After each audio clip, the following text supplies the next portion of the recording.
Hey everybody, what's up? Welcome to episode 1 of my podcast. So, what I'm going to be doing in this episode is letting you guys get to know who I am and what has happened to me and what has caused me and led me to be where I am today. And so, basically, this is going to be my life story and a way for you to understand and connect with me. I was born in 1987, the greatest era ever, the 80s. I will fight anybody that says otherwise. I was born May 30th in Pomona County Hospital at 7:09 a.m. And that was my birthday, the day that I came into the world. The day I came into the world, I don't know if my father was there or not. But growing up, I didn't know my father, my biological father.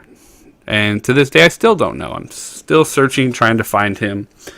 But my mother and stepfather were the ones who were, I guess you could say, taking care of me for the first 3 years. But it wasn't really so much as they were taking care of me. I think they just kind of existed around me. Because I remember times when I was younger, I would be walking around in a completely soiled, filled diaper, for days at a time. I think sometimes I would even take it off and run around naked. There was times where they would be passed out on the couch from doing drugs or drinking or whatever, and I would have to climb up onto the counters and look through cabinets to find foods. And I knew later on when I went to live with my aunt and uncle that I think this is the main reason why I hate peaches, and I hate them today, is because I would eat nothing but canned peaches. And it's kind of interesting that a 3-year-old could figure out how to open canned peaches, but when your survival instincts need to kick in, you'll find a way to do anything. And so I remember eating a lot of canned peaches and cold hot dogs. It was one of the most disgusting things that I remember. And I remember the first time my aunt and uncle tried to offer me a hot dog, I screamed running out of the room. I was like, no, I don't want a hot dog, no. And so, it had some connection to that horrible beginning of my life. And so at the age of 3, I was taken in by my great aunt and uncle, and later on eventually adopted by them. But when they came to get me, I was actually in a full body cast. And I think this was the catalyst on what set all of this stuff in motion for them to come get me. And I had a broken femur from being abused. And that wasn't the first time that something had been injured on me by being abused. My stepfather was very abusive. He would throw me against the walls whenever I was crying or not listening. And just imagine picking up a child and throwing them across the room into a wall. That's what happened to me, and that's ultimately how my femur was broken. I landed wrong once I hit the wall, and it was what they call a spiral break, to where the bone kind of spins, but 2 different directions. And so that was the last one to really make people move on, or have my parent or my adopted parents come and get me. And I also have a 6-inch scar in the top of my head from the abuse as well. That was also being thrown into a wall. I remember going to the ER, and I remember them lying about how it had happened. And later on, my adopted parents came in and told me, yes, it was because of the abuse. It wasn't because of you playing and accidentally running into a wall. So I lived with them until I was about 7, and I wasn't adopted yet. But my biological mom, came back into the picture and wanted to, take me back. And I guess she had cleaned up and wasn't in jail anymore. And so she came and got me, and at the time I was living in California. And so when she came and got me, I went back to Las Vegas, Nevada. where during that time she had been busy, and I had two stepbrothers. So with the stepfather that had abused me, so she was still with him, but he had cleaned up. They both had cleaned up and got to a point where it wasn't as bad, but he was still abusive. I would still take beatings if I did bad in school, or if I wasn't behaving. And it wasn't like a simple spank on the butt or a timeout in the corner. It was like full-fledged beatings with a belt that would leave welts.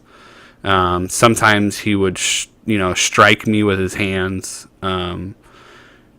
Sometimes it would be a closed fist even, and it was it was painful. It would hurt, and I remember crying in the room, being alone, and feeling that. And I didn't want that for my brothers, and so there was times where they would do things, and I would take the blame for it. I remember one night I woke up to the sound of eggs breaking on the floor, and I went into the bedroom, or into the kitchen, and my brother Corey, who is the middle brother, because Dustin is the baby. And so Corey had gotten into the fridge. He had just learned how to open the fridge, and so now he's exploring in there and finds the eggs. And I guess he threw one on the ground and liked when it broke and made a mess. And so he kept making more of a mess and kept throwing more eggs. And eventually, I was able to save it to where there was like 1 or 2 eggs left. And I got him back into his room and put him in his crib. And wow, thanks, Alexa. And so, as as I was cleaning that up, I get him back into his crib, and I try to clean up the mess as best as possible. In the morning, he comes, and he's going to make breakfast, and he's wondering why there's only 2 eggs left when he had just bought eggs that day before. So I told him, without letting my brothers get in trouble, I told him that I'd gotten up in the middle of the night and that I was thirsty, and I accidentally dropped the eggs. Well, he didn't like that, so he beat me for it. And it was, one of those belt beatings. It wasn't fun. And so this went on for about a year, living with them. It was when I was 7, moved towards the age of 8, and I was doing really bad in school. Didn't like it there. A lot of it had to do with the home life. A lot of it had to do with, the abuse and I mean, there was some happy times with him. I remember he would come home sometimes. He worked at a restaurant, and he would come home with a big old thing of popcorn shrimp. And he really loved basketball. We would sit down and watch the Bulls play. This was back when Jordan and Pippen and Rodman and all them were in the dynasty of the Bulls. And we would watch the games, and it was fun. I mean, it wasn't all bad. There was some moments of hope, of fun in there, but for the most part, it was a lot of abuse and other stressful related traumatic things happening. Watching my mom and stepfather get completely blasted on drugs on the couch and just pass out, and I'd be sitting there all alone, and with my brothers, and I would have to literally take care of them because they were so high that they couldn't function. And so there was times where I would have to make bologna sandwiches for my brothers, or feed the baby and things like that. And it was a rough experience. I had to grow up fast. I look back and it was like those first 7 years were so up and down so fast with the learning curve, and having to fend for myself at times, and other times, it was bad. I mean, it was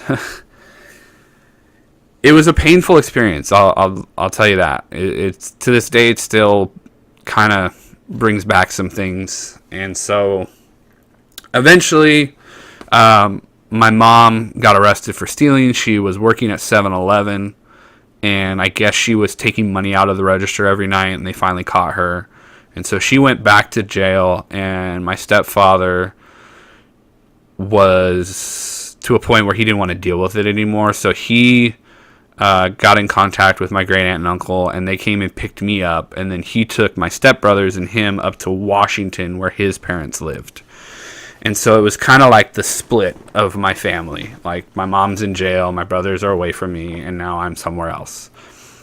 And so I went to live with them, and things got better. You know, they weren't abusive. They were very kind, very loving, very teaching.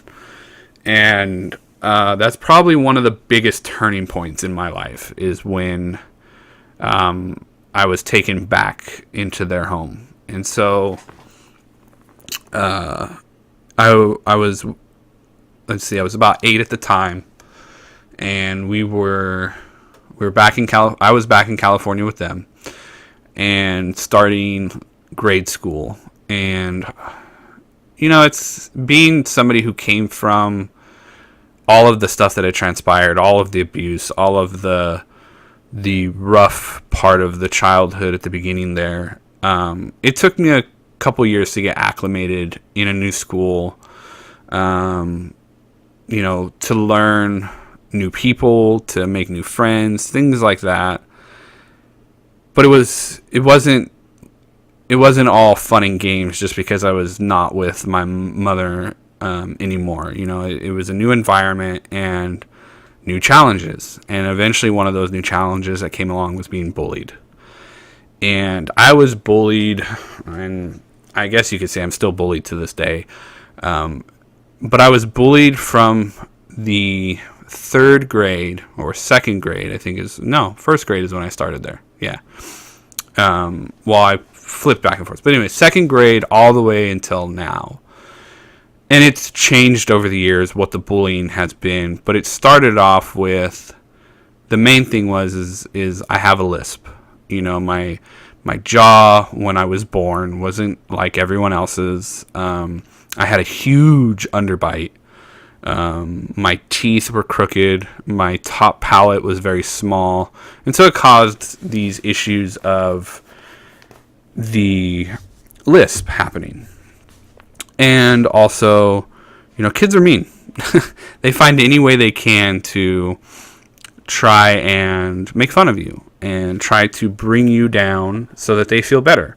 And that's mainly what bullying comes from, is because maybe that person's being bullied by a bigger person per se, like their father or their brother, or you know, someone that's higher up on the food chain, if that's what you want to call it. And so what they do is they try to find somebody who is weaker or lesser than them and try to make them feel the misery that they're feeling so that they can be in company or be happier. And, you know, it comes back to the old adage saying of misery loves company. So, you know, I was bullied for a lisp. I was bullied for being, you know, too smart sometimes because, yeah, I was very pretentious. I was very smart to the point where I did well in school when I actually applied myself. And some people would even consider me being like a teacher's pet, so they would make fun of that because I wanted to learn. I wanted to grow. I wanted to know everything that I could possibly know, and that led to people, you know, either A, being jealous, or B, being, you know, like, oh, well, you know, it's something we can make fun of him over as well. And I'm not saying that I'm amazing at school and all this stuff to my own horn. It's just at that age, you know, I did well in school, and yeah, I was a little bit pretentious, a little bit arrogant at times, and I've learned to kind of pull that back and be humble and learn that there is always someone smarter than you. There's always somebody better than you, and you can only be as good as you want to be. And so learn to play to your strengths and learn that you have weaknesses, and so does everyone else. Everyone else is trying to play the same game and get to the same, you know, goals. Just don't be a dick. And so, you know, being bullied in school continued, and it kept going and going, and eventually I reached high school and actually, let's take a step back. Middle school, 7th and 8th grade. That was where the biggest portion of this really took a hold to begin. And this is, I think, the driving force of what led to what happened in high school. And so I remember in 8th grade, there was a group of guys who, for some reason, when I was younger, I wanted to fit in with them. And a lot of kids when they're younger who haven't learned a certain mentality or matured and grown want to try to fit in. They want to be cool. They want to, nobody wants to not be cool. Even once you are mature, you you always want to be cool. You always want to be hip. I know that it's one of those things that we strive for. And we want to be liked. We want to be accepted. And so I was working on some stuff for class, and eventually it got to a point where we had to write a paper. And so we wrote a paper, and the other guys were like, hey, we didn't do our paper. Can we have a copy of yours? And I said, sure. I wanted to be cool, so I gave them each a copy. Well, as dumb as that is, I'm pretty sure you could pick up on, well, if you gave the exact same copy and all four of you turned it in, they're obviously going to catch something, right?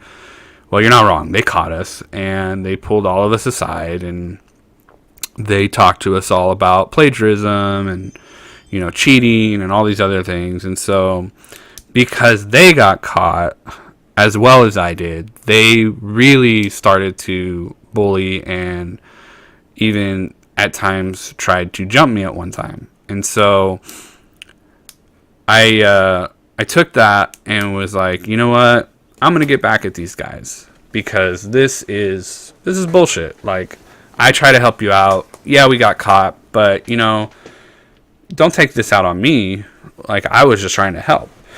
So it gets real dark real fast here with me going down this hole of, you know what? Maybe if I just kill myself, that will really get back at these guys, and I write a letter and I put all these things in saying who's at fault, why I did this, what's going on.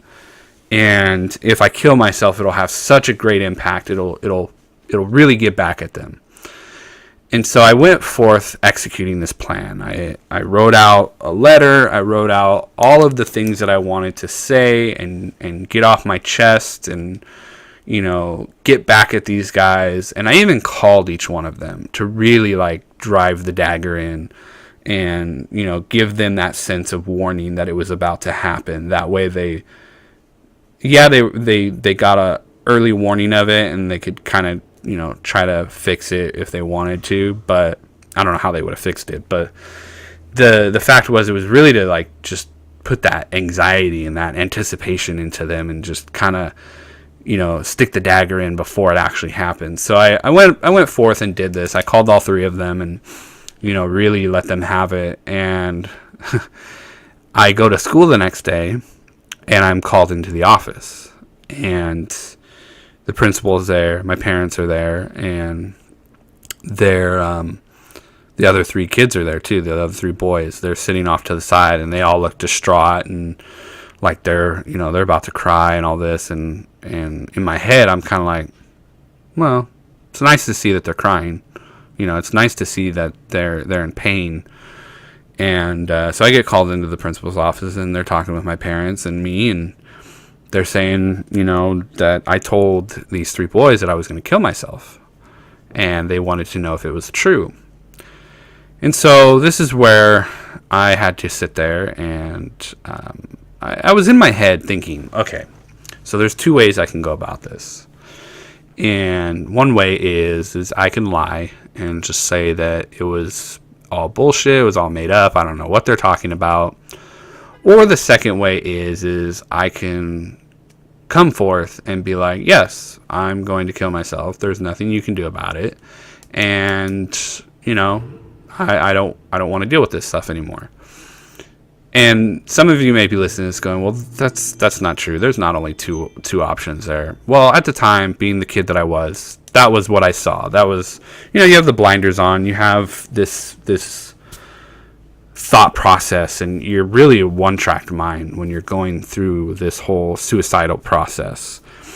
And it was a lot of pain, a lot of misery.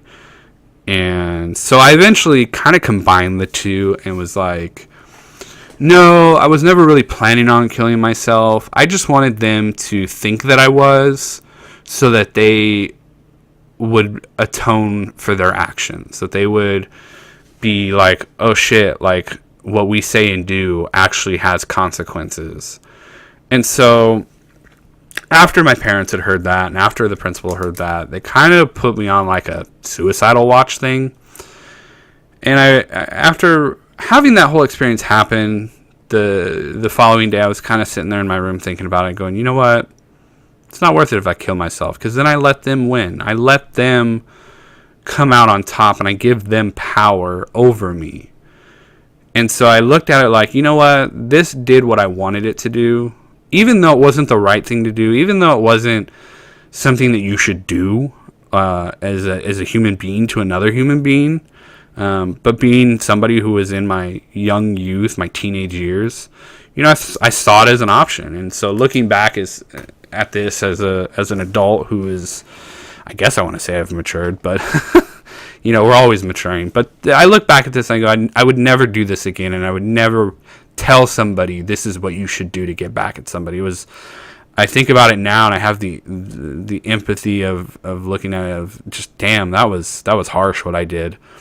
And the crazy thing is those three guys now, I've talked to each one of them later on in life, and we kind of joke about it now, you know, because it's one of those things where it's in the past, and we've made peace with it, and we've made peace with each other, and have realized that, you know, we were dickheads to each other. You know, kids are, especially in junior high and high school, and so after learning the whole process, you know, we joke about it now. We became one of the guys I became good friends with in high school, and we did a lot of pottery together and had a lot of fun. But that's later on. But yeah, it's one of those things where suicide is no joke, and even to this day, I still struggle with the fact of suicidal thoughts and suicidal tendencies, and just like, man, it would be just so easy, you know, just do it and be done. Like, I don't have to worry about bills. I don't worry about, you know, all this other life bullshit going on. But that's not what I want. I mean, that's not me as a person talking when those things come in. That's something totally different and dark inside of me that I have to keep in check and keep looking at and going, this is not who I am. Who I am is a fun-loving person who wants to live and not, you know, kill myself. And so after that whole episode, eventually the rest of the year kind of passed, and we went into high school. And I played water polo throughout high school, and I was picked on all throughout water polo. I was bullied all through that. There was a group of guys that were older than me, and it always seemed like they were older. The people that would bully me are always older, and I don't know if it's because they look back and see, like, they're looking at me and they're like, man, like, I remember when I was that age. I remember when I got bullied at that age, or I remember when I could have been something at that age. I don't know what the thought process is behind it, but the bullying in high school, it was more intensified than in middle school. And so after putting up with that shit for so long, you know, you kind of have to find, we don't have to, but you kind of find an outlet. And for me, that was alcohol. You know, I started drinking in high school very heavily at the age of 14. You could even say that's when I became an alcoholic, was at 14. You know, I would go to parties and hang out, and you know, we would try to get as shit-faced as possible just so that we could not have to worry about our problems. And, you know, you look back and you're like, 14, damn, what problems do you have? Like, you have the problem of, you know, trying to be cool. You have the problem of getting good grades and keeping your room clean. Like, that ain't shit to the problems you have once you become an adult. But it's so funny that the mentality you have when you're a teenager, you're like, the world sucks. I don't want to live in it because I have to go to school. And it's like, you wake up at 30 and you're like, shit, I wish I was still in high school because it's so much easier. But, you know, I'm happier now with the path that I'm on, but we'll get to that as well. But so then high school, you know, and the weird thing was I was in the church, you know, That's something that started very early for me. At the age of 6, I was baptized and accepted the Lord Jesus into my heart. And I've been a Christian ever since. And just because I'm a Christian doesn't mean I don't falter. It doesn't mean that I don't have, temptations and desires that take me off the path of God. Because the devil's hard at work to try to do that. And that's a lot of where suicidal tendencies come from. So it was almost like I was Dr. Jekyll, Mr. Hyde throughout high school. I had one personality for high school and one personality for the church. And some of you people listening to this, if you knew me back then, you probably had a good idea of this. You might have seen it or might not, and this may be new to you. But I would go to church, and I would go to camp, and I'd go to mission trips down to Mexico and help build churches and, do all kinds of fun things. And then eventually once we got back and the whole experience wore off, it was back to the alcohol, it was back to partying, back to doing dumb shit and being bad. And so it was, high school was a blur. I remember a lot of it, but it was a blur. It went by really quick. And I'm surprised that, even now looking at it, it's like, damn, that's like 12 years ago when that happened. And it still, it doesn't, it's surreal at how fast high school goes. But when you're in the moment of high school, you're sitting there going, oh, life's so amazing right now, or life's so shitty. It's, I'm gonna be around these people forever. And really, like, I think I talked to like 3 people from my high school. It's, you put so much stock into high school, and then you realize that it ain't shit. The real world is so much bigger than that little ecosystem of high school that you get so stuck to. So, eventually while I was in school, I started working at the age of 16. I got a job as an electrician after getting a work permit, and I think that also kind of attributed to a lot of the alcohol abuse, because working around older men as an electrician, at the age of 16, these men were like 30, 40, 50, 60 years old. They were the real world experience that I got in high school. And some of them even did drugs on the job. Like, they would drink or smoke or whatever on the job while we were working. Some of these guys were high as a kite. And seeing that at 16 is like, holy shit, this is acceptable? Like, what is going on here? And so, being influenced by these older people who I looked up to, because it's like, these people have jobs, these people have families, these people have lives, and they're doing these things, this must be normal. Even though I know from religion that it's not, that it's, it's not acceptable to be that way. And so it was very conflicting, these messages I was getting and how influenced I was. And so the whole thing with that was, I eventually went to, it was during my sophomore, junior year, I went to work. And my sophomore year, I weighed 125 pounds. I was a twig. I was skinny. And, playing water polo, swam through the water like a fish. Went to work, came back my junior year, I was 185 pounds, and I looked like I was yoked out. Like, I looked like I gained some upper body muscle, and everyone looked at me and go, dude, did you take steroids over the summer? I was like, no, I went to work as an electrician, and, pulling wire, bending pipe, carrying things.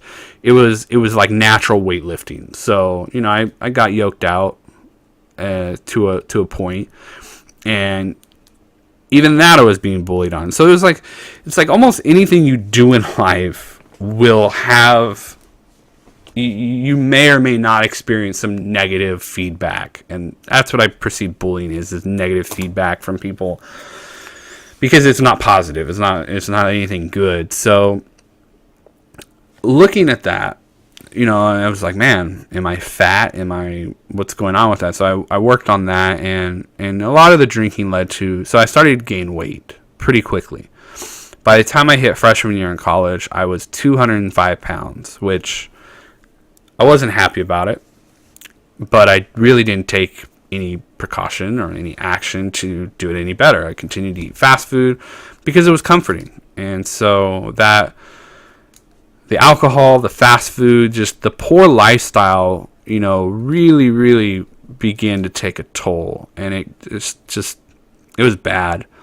I was spending my paycheck to make sure my bills were done, and then everything else went to food and alcohol. Like, I literally did nothing else but that.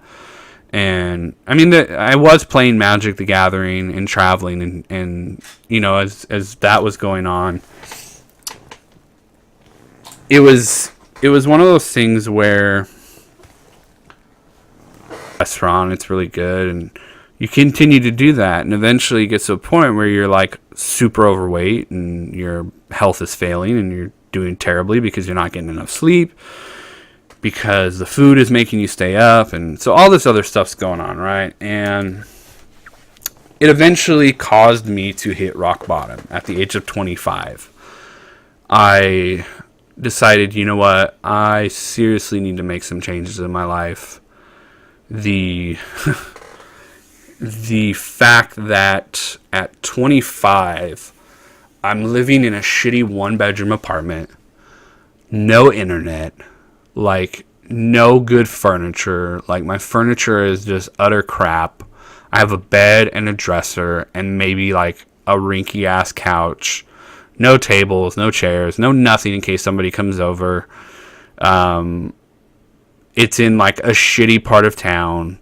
I'm doing nothing but spending my nights going out and drinking and being depressed because I can't find anybody to have a meaningful relationship with. I can't, it's just, it was rock fucking bottom. It was just utter trash that I was living in.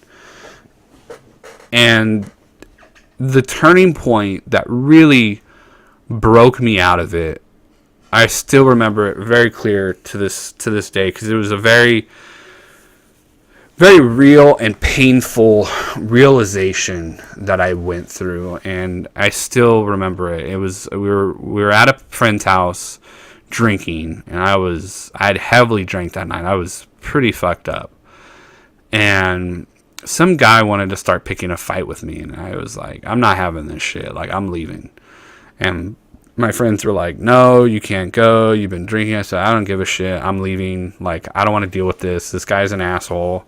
Like, I didn't do nothing to him. I don't know what he's tripping on. So I took off. I went in and got in my car, which I shouldn't have done, obviously. And this was years before Uber and Lyft was even a thing. And so I got in the car and I drove home. And I remember leaving the party. I remember getting into the car. And then I remember being on the freeway. Like, there's a gap there. Getting in the car, and then all of a sudden being on the freeway. And then I remember getting off the freeway. So it's kind of like, think of like a montage scene where it's like clip, clip, clip, and then boom, done. Like, it's not the full story. And it's just like clip, clip, clip. And so that's how my brain was working. And that's how I remember things. And then I remember getting off the freeway, and then boom, I remember waking up in my bed. And the second I woke up in my bed, I'm not gonna lie, I almost shit my pants. I was like, how the fuck did I get into my bedroom? Like, the last thing I remember is getting off the freeway. Like, did I drive my car through the apartment and just fall asleep on the bed? Like, that's the literal thought that went through my head, because it was so like, holy crap, what is going on? So I got up immediately, and the weird thing is I lived on the second story. So I got out, I ran down the stairs, I ran out to my car, and my car was parked perfectly in my stall. No damage, no blood, no nothing on it. Like, I'm like, and I say blood, you kind of laugh, because, you never know, you hit a deer or something, or a dog. But everything was perfectly fine with my car. My car was parked perfectly, the door was locked, my keys were inside on my little nightstand. And at that moment I realized, you know what? I got a problem. I need to fix this. I need to really look at myself and analyze this and figure out what the hell went wrong. And so, yeah, to this day, that still scares me that happened. And I don't drink heavily anymore. Like, I'll have I'll have a beer like once in a great while. I'll have maybe a shot for like New Year's or something. Like, I don't drink anymore. It's just something that I don't do because I've learned to control it. I've learned to understand that, everything in moderation. Everything should be done in moderation. Even water can kill you if you drink too much of it. And it's a good thing for you. So it's one of those things where I broke down and I was like, okay, we need to fix some stuff. And so I did some evaluating, some reflecting, and eventually I turned my life around. I at the time I was working at a place. I think I'd been there for about a year, and about 2 more years in. So I would say about at 3 years is when I think it was at 2.5. I met my fiance that I'm engaged to right now, and we started dating and hanging out, and things were going up. And from that point forward, life did a 180. I after I realized what was going on, I needed to make a change. I've done a complete 180 since then. We've been together for 5 years. We have a 4-year-old daughter. We're getting married. We have so much going for us in the positive direction now that it all stems from that one night of that happening and hitting rock bottom. Because once you hit rock bottom, there's nowhere else to go but up. And it's one of those things I look back at and I just thank God every night that I think about it, like that he blessed me that night and kept me safe because he had bigger things in store. And that's where I'm at now is doing this stuff. So that's a lot of the different pain and struggles I went through. I mean, I'm still bullied. I'm still made fun of to this day, whether it be, on YouTube or on Instagram or on any of the social medias. It's always going to be around. It's always going to be there. You just have to learn to really just look at those people and feel empathy towards them and feel, like, hey, I understand that you may also be being bullied. Like, it's not that bad to, confront that person and just be like, hey, are you hurting? Are you feeling something? Like, is there a reason why you're trying to attack me? And sometimes it works and sometimes it doesn't. So it's one of those things where it's easier said than done, but you just have to ignore it. You have to press on, because you can have, and it's something that I deal with on a daily basis. I'll put up a YouTube video and I'll maybe get like 10 likes and a couple comments that are like, hey, I really enjoyed this video. And then you get that one dude that comes in and is like, you're full of shit, or you're an asshat, or some troll comes in and leaves a bad comment, and all of the positive reinforcement you got from the other people is just wiped away by that one comment, because you're like, what did I do wrong? Why is this person attacking me? Why are they being this way? And a lot of it stems that we are drawn towards negativity. We are drawn towards trying to please everyone, trying to be accepted by everyone, and that's why that one negative comment will eat at you. And I mean, it still eats at me. I mean, I look at it and I'm like, damn, like, how is it that I'm not helping this person? Or how is it that I'm not, being able to provide something that gives them value, and that they have to attack me? And then after a day, I go, you know what? You're not going to please everyone. Move on from it. Like, forget about it. Do you. Continue to put out stuff that's valuable to other people. Because just because that one person is being a dick doesn't mean that there's 20 other people that are actually getting something of value from you. So that's what keeps me pushing on it. So it keeps me, continually to do these types of things. And that's why I'm doing the podcast and the YouTube. And I started, my business of being a life coach, is to help people, to really help people succeed and get to their goals. Because, like I said earlier, we're all in this together. We're all working towards the same goals, which is fulfillment and happiness. Let's help each other up rather than bring each other down. And so, and the reason why I went out on my own and started my own thing was, I've always been kind of an entrepreneur. I've always been kind of a a leadership type person. And again, it's not to toot my own horn. It's just to give you an understanding of who I am and how I've done what I've done. But when I was younger, probably, 8 years old, I would pick the pomegranates from our tree, and I would sell them to our neighbors and make, $50, $60. Sell them for $1 each. I had a sales pitch and everything. And eventually I had like a little small wood making business where I made like wooden animals for people out of 2x4s and other things. I made like a chicken, a pig, a cow, and they were good size. They were probably about, I would say 1 foot to 2 foot long and high. They weren't nothing small. So, and the funny thing is I would sell it to these people with a lifetime warranty. And being 10 years old, people are laughing at that. I think I had to repair one item. One time, one of them broke, and they brought it back to me, and I actually repaired it for free for them. It was really funny, and they thought it was really funny too. So, but yeah, I mean, that and just the things that I've done throughout my life and the experiences I've had have driven me to the point where I just want to help people. I just want people to know that there are other people out there that struggle with certain issues. You're not alone. Other people have been bullied. Other people have gone through depression. Other people have had suicidal thoughts. Other people have had anxiety and all these other things out there. And it's not like it just magically goes away. And it's not like there's a special pill or anything to take that will numb the pain, that will numb the effects of it. You really just have to focus on you and your mentality and really help yourself understand yourself and become mentally strong. And so that's pretty much what I wanted to share with you guys today. The whole backstory of my life, the whole really just the good, the bad, and the ugly, and just share it with you guys so that you better understand me going forward.